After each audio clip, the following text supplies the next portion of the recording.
Ganito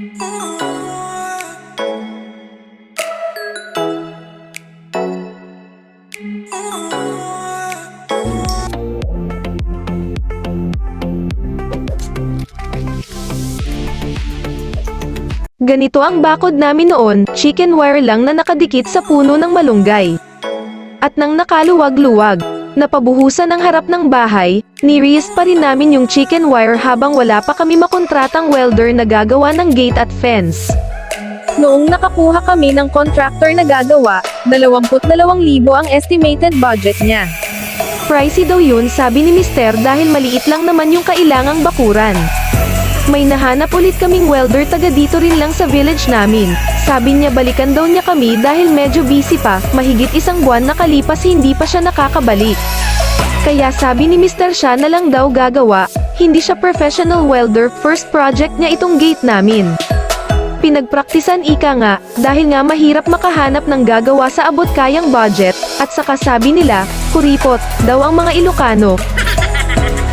Kaya siguro nag-isip siya kung paano kami makakatipid. Panoorin natin kung paano siya first time mag-welding at mag-assemble ng gate at fence.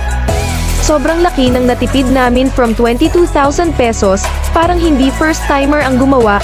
Mabuti na lang naka-work from home siya sa gabi at isinisingit lang niya ang welding sa araw. Sobrang nakaka-proud na ganito ang kinalabasan ng gate namin kahit wala siyang formal training.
At eto na nga ang finished project ng isang beginner welder, simple yet elegant. Pasado ito para sa akin.